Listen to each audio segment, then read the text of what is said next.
Row seat when during Hurricane Harvey, after I had just moved back to Houston from Washington, D.C., this is my first time going through a storm by myself. And in the midst of that storm, who did I get a call from? I got a call from our next governor, Beto O'Rourke.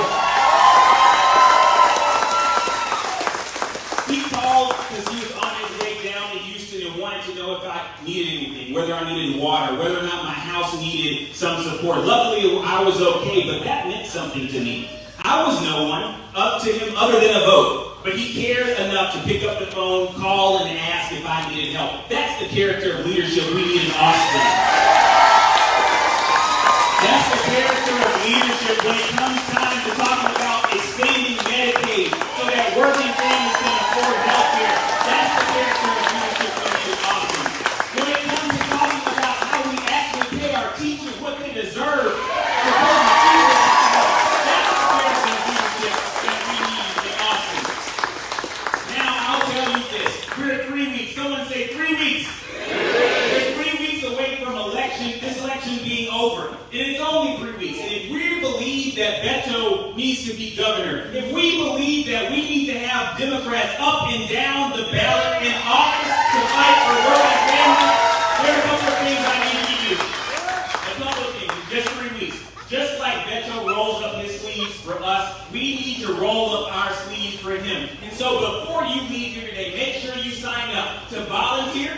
Make sure that you sign up to volunteer, to knock on doors, to talk to your neighbors, and to talk to your friends. Make sure you sign up to volunteer to call or text your family and friends, your coworkers, your neighbors, to make sure that they get out and vote. And tell them why it matters that they vote. Tell them about the school children whose safety is at stake. Tell them about the working families who are struggling to keep food on their table. And if they ask you where, you make sure you drag them out with you. People often ask, do you think that Beto guy will win? I want you to repeat after me. Say, I believe. I believe that he. I believe that he will win. I believe that he will win. I believe that he will win. I believe that he will win. I believe that he will win. That's right. He will win. He will win because of you. He will win because of all of us in this room that come out in a couple of weeks to election. But before we get to our next governor, please allow me the great pleasure to introduce someone who also has that character. Our County Judge, K.P. George.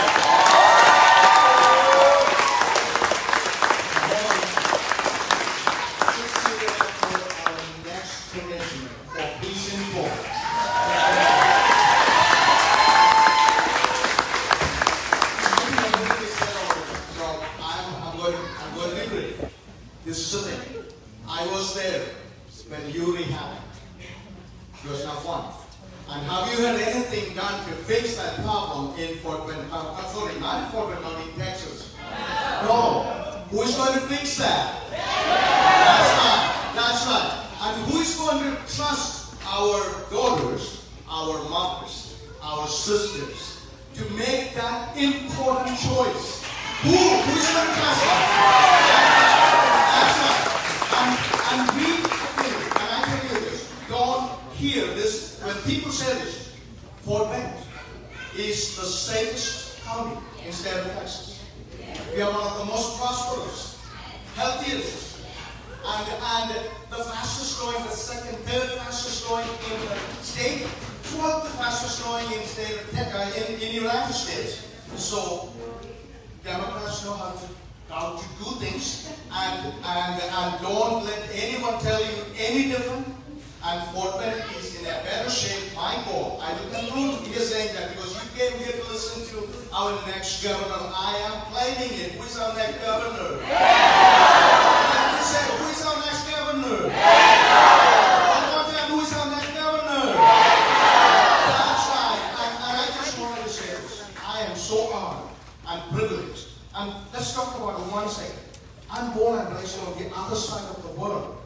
Where in the world this can happen? A person who learned English after I came to this country. Where can it happen? This is a wonderful country. This is a wonderful state. but some wrong people up in Austin. And we are going to change that. Last thing I will tell you is, Portland is the most vaccinated county in state of Texas. Last thing I will tell you is, my biggest problem, I said this before, I told you many times, sir, my biggest problem dealing with COVID was not COVID. Governor Ryan. I'm not joking, people, that's a fact. Each time he took one step forward, he pulled us back 2 steps. And who is going to fix that problem? That's right. Ladies and gentlemen, it is my honor and privilege to present it to you, the next governor of state of Texas, Beto O'Rourke.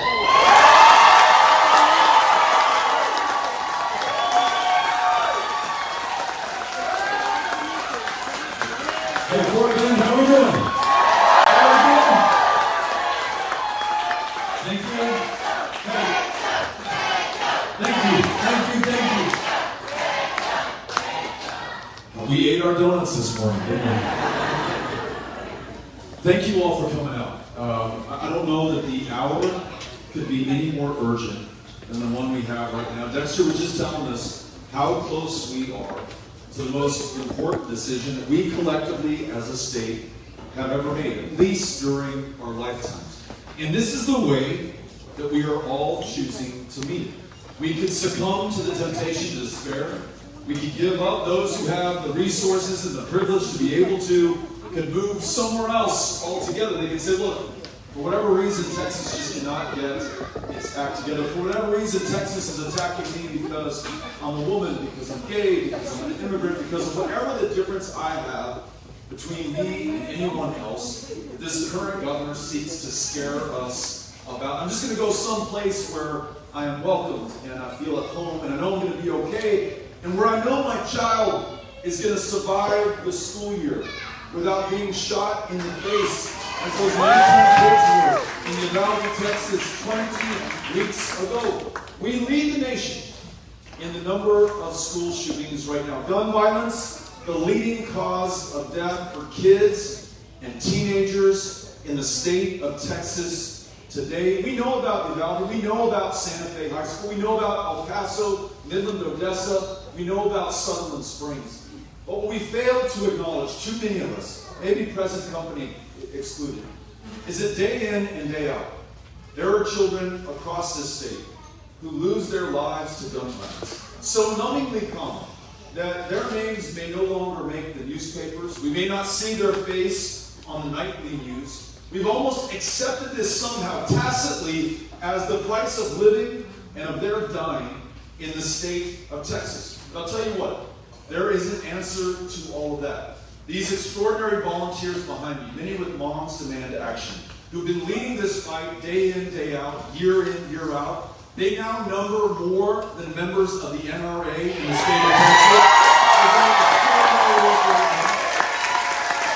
These volunteers who are signing up to take on shifts, to knock on doors, to make sure that we remind voters, in our own words, from our own heart, just how important this election is, and reach them face to face, eyeball to eyeball. Your words hit their ears, and when they respond, you get to listen as well. You find that common cause, that common ground, that common interest, and they are far more likely, after you have talked to them and listened to them, than they would have been otherwise to vote and to win this next election. Listen to these numbers.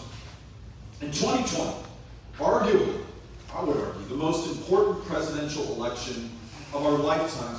You might have to go back to 1864 to find one of greater consequence. Right here in Fort Bend County, 109,000 eligible citizens who could have voted did not cast a ballot. 109,000 people just in this county. And that is despite the best efforts of Cynthia Gingrich and KP George and Dexter McCoy and all these amazing precinct chairs and volunteers and folks who get after it and hustle day in, day out, year in, year out. 109,000. That's just in one of the 254 counties of the state of Texas. Since then, since that election in 2020, more than 49,000 new voters have entered the rolls. These are young people who've just aged in, 18, 19 years old today. These are new citizens who've just naturalized. These are returning citizens who've been incarcerated. They're now off paper. They can get their access to the franchise back.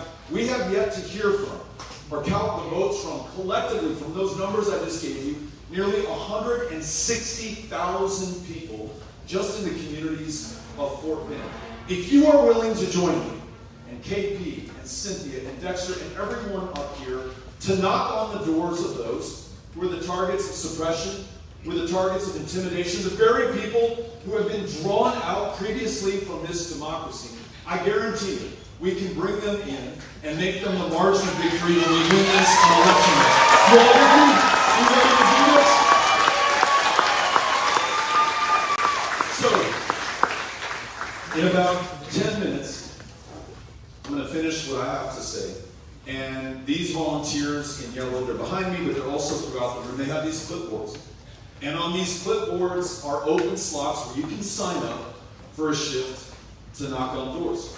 You're going to have a chance to literally walk the talk. And if this election is as important to you as I hear you saying it is to me, then here's the work that we have to do. It's not going to win itself. It won't be done by the candidate, the political party, any magical amount of money.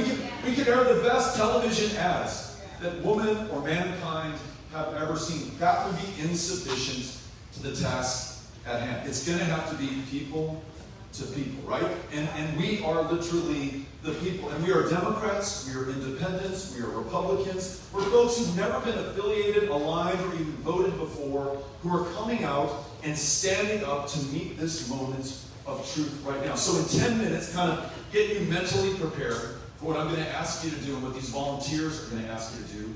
I want you to sign up. 10 hours from now, those who've already signed up at previous meetings will be finishing the block box that they signed up for today on Saturday. And if current trends hold true, we will have knocked on more than 100,000 doors just today in the state of Texas over the next 10 hours.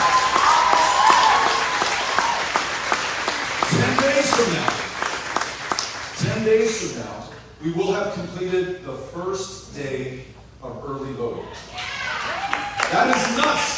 We have been at this for the better part of a year, traveling this entire state on the road, day in, day out. No county too small for us to show up and listen to those that we want to serve, whether they're for us or against us. No me importa, does not matter.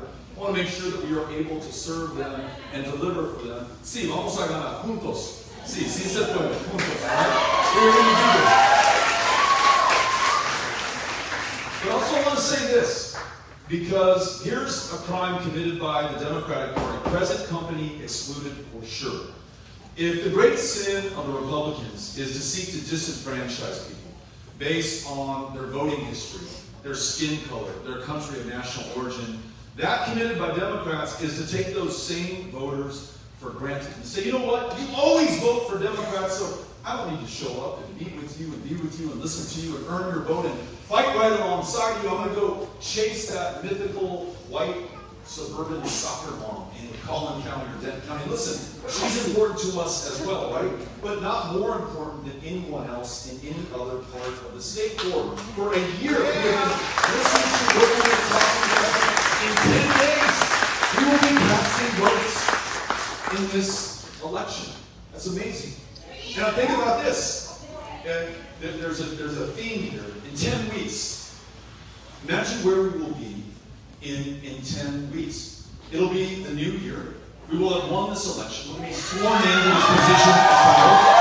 We will be convening the state legislature to begin the work that we have been talking about and working to achieve for the better part of this last year. Ideas that Dexter and Cynthia and the judge just surfaced. We want to make sure that every teacher is paid enough not to work 2 or 3 jobs to make ends meet.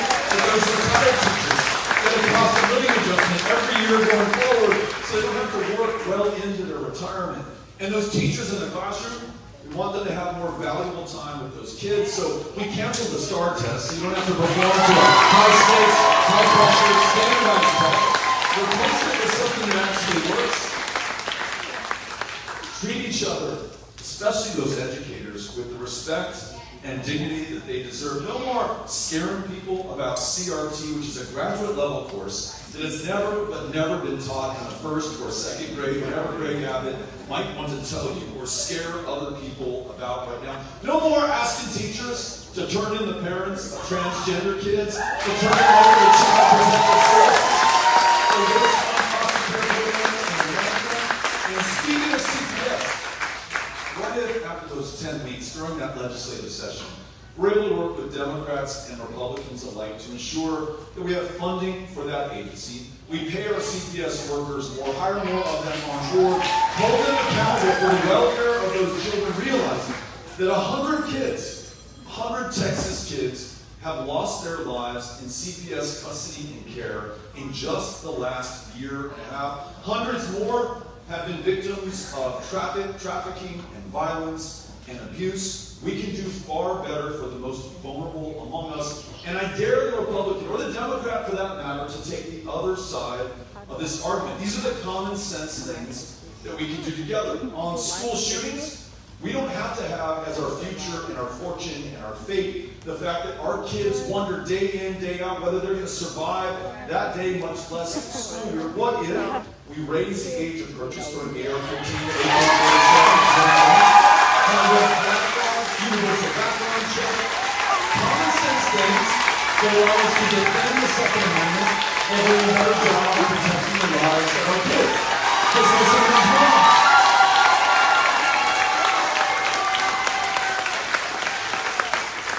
On reproductive health care freedom, I know there are some who will tell us they're the doubters in our lives, maybe even the doubters in our own head. They say, Beto, there's just no way we're going to be able to overcome this attack on women in Texas.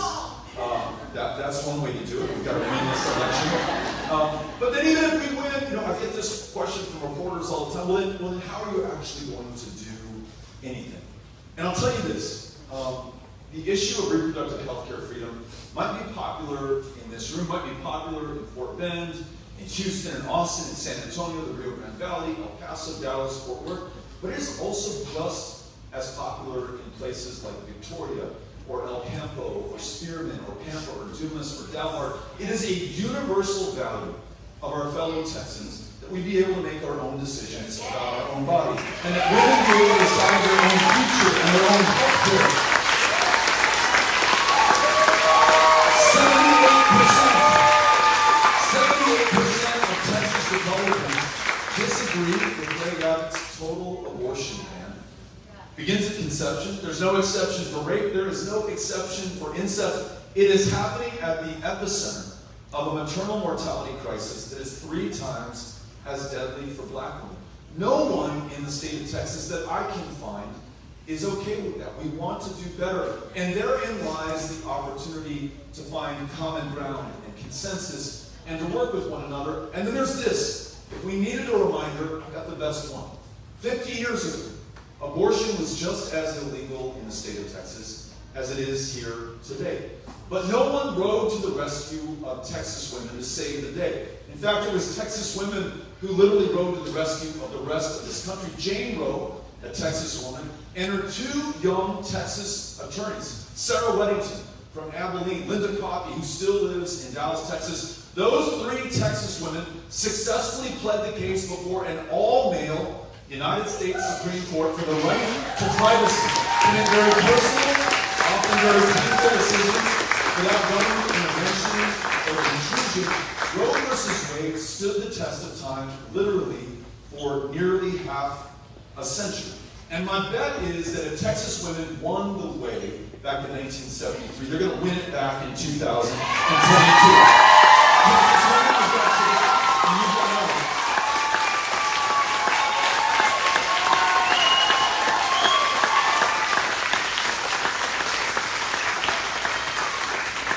10 months, that legislative session is over. And we come back in a hall just like this one, where you can hold me accountable for the conversation we're having today. Hey, Beto, I heard you back in Richmond, in Fort Bend County, back in October, right before early vote. I remember you kept talking about 10 minutes, 10 hours, 10 days, 10 weeks, 10 months. Here we are 10 months later. I want to know where we are on these issues that are so important making sure that we fix the grid so the lights work, the heat turns on, the water flows when you need it, reducing our energy bills, bringing down our property taxes by expanding Medicaid so you're no longer on the hook for indigent, uncompensated health care. What have you done with KP George to make sure that we are ready for the next pandemic? And he doesn't have to fight you, but you're his partner to make sure that we save the lives of those in our community. These are the conversations we're going to have after that legislative session. 10 years. Imagine how different this state will be. Those from outside of Texas think that this cruelty and this corruption and this incompetence that defines not us but the leaders in power right now is who we are. But we got to remind them we're not a red state, we're not a blue state, we're more likely a non-voting state more than we are anything else. If all of us voted, there is no way we have a total abortion ban. There's no way the grid fails and it's still not fixed going into the next winter. There's no way you have this exodus of educators from Texas classrooms across the state. There is no way that today, get this, you on average are paying more in taxes here than our fellow Americans are in California today, because your governor is the single greatest driver of inflation in the state right now. 10 years down the road, when we're helping to turn out voters, not just because of the victories that we won, or the legislative accomplishments that we'll talk about in town hall forums, in rooms just like these, but because we have fixed our democracy. You know, today, it is harder to vote in the state of Texas. It's harder to get your name on the rolls so you're registered to vote than anywhere else in America. And again, the only way to overcome that is all of us doing all we can with what we have where we are, signing up with these folks in yellow in the room. And when we win, means that we've got to make changes. And I'll give you an example. Right now we have a system by which members of Congress get to choose their voters instead of the other way around. It's called gerrymandering. We want to replace that with citizen-led redistricting commissions. No competition on either side allowed members. We want automatic voter registration, same-day voter registration, online voter registration. And in a county that has a real history with voter suppression, the Jay Bird whites-only primary was only ruled unconstitutional in Fort Bend County in 1953, within the lifetime of many here in this room. Functionally and effectively, if you were black, you could not vote in this county. The statewide white primary law was only brought down in 1944, just 9 years before that. So if we have some of the greatest attacks on voters in American history right here in Texas, I think we also have the champions who can overcome them. People like Lonnie Smith, who broke down the white primary in the Smith versus Allwright decision. People like LBJ, who signed the Voting Rights Act into law in 1965. People like Barbara Jordan, the first African-American woman elected from the South to the Congress, who expanded the Voting Rights Act in 1975. People like us too, when we have the chance to, are going to offer an opportunity to the legislature.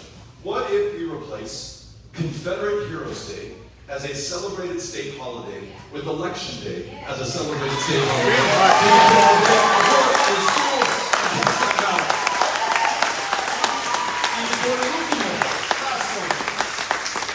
my power of 10 comments, 10 times those 10 years, 100 years from now, imagine it is our great-great-grandkids, and they're in these world-class public schools here in Texas that we have laid the groundwork for through this election. And they're reading in their history class about us, the people of 2022. And they're going to read about every challenge that we were up against, so many which I just described right now, and that we're all living through at this moment in Texas. They are going to be so damn proud of the way that we met this moment, that we overcame these attacks and these challenges, that we won this election, that we got Texas on the right track, and ensure that they have a much brighter future for what we, each and every single one of us, are willing to do right now, right here, today. So, as I conclude, a couple of things. One, these volunteers in the yellow reflective vests, which my daughter calls high-vis vests, they are going to hang out and sign you up, and they'll be here till the last person leaves. Cynthia Cano and our team, we will also hang out for a little while. If anyone would like to stay, take a picture. These kids who've drawn these amazing posters back over here, if I can have a chance to see your poster, take a picture with you. We want to make sure that not only can we prove that we existed and we're here, right? We want to pass these pictures on down to the people from 100 years from today, right? This is an important moment, just a little under 10 days from early voting. But we also want you to post these pictures on Facebook, on Twitter. We're going to take one right here. On TikTok, we're going to do a dance in a little bit on TikTok. On Instagram, whatever your platform of choice is, please post that picture. Please post it today, maybe even before you get in the car and leave this place. And again, in your own words, describe what compelled you to come out, why you have since signed up to knock on doors. I guarantee you, it'll bring other people into this election. Otherwise, might have sat it out or let it pass them by. Together, we are going to win this on the night of November 8th. Thank you all for helping us out. Thank you, Cynthia and Jasper and Jack.